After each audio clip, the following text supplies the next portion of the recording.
大家好，我是武一张鹏，今天为大家分享抓带脉的方法。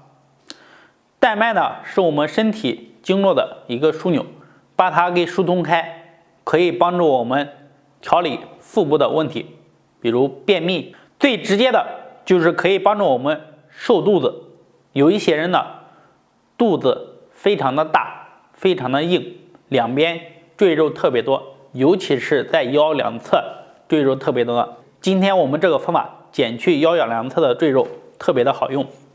好，下面呢跟着我一起来学习。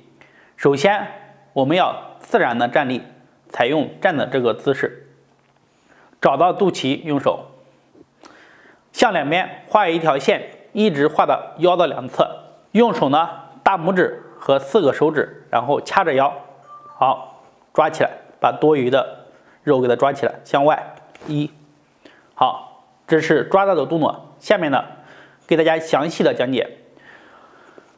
抓的前面我们要配合呼吸，好，吸气，肚子向内收，呼气，肚子向外鼓，把气呼完了以后，手向外抓，好，这样是1次。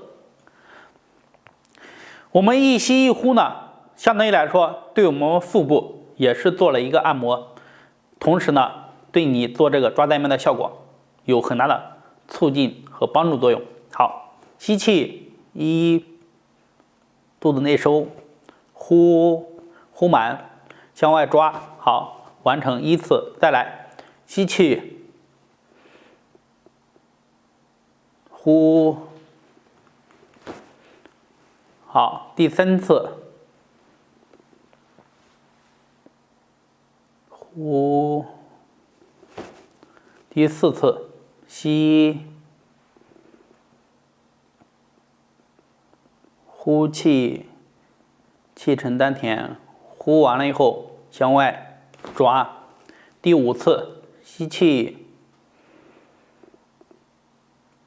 呼，好，大家根据自己的呼吸节奏来做。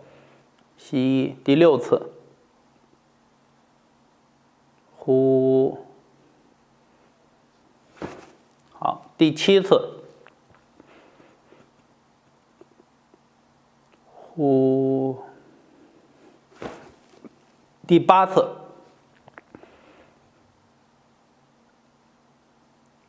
呼，好，第9次，吸满，呼，好，注意是鼻子吸，鼻子呼。9次做完，很多人呢全身就该发热了。这样呢还没有结束，然后呢不用配合呼吸，继续做49次，1、2、3、4、5、6、7、8、9、10、11、12、13、14、15、16、17、18、19、20、21、22、23、24、25、26、27、28、29、30、31、32、33、34、35、36、37、38、39、40、41、42、43、44、45、46、47、48、49。好，大家呢可以跟着视频，跟着我的节奏呢来练习，每天做1遍，效果会非常好。一般情况下，我们做1到2周就能看到明显的效果。如果说你跟不上我的节奏，可以按你自己的节奏来练习。好，如果有什么问题呢，可以在下面评论、留言或者私信和我进行交流。谢谢。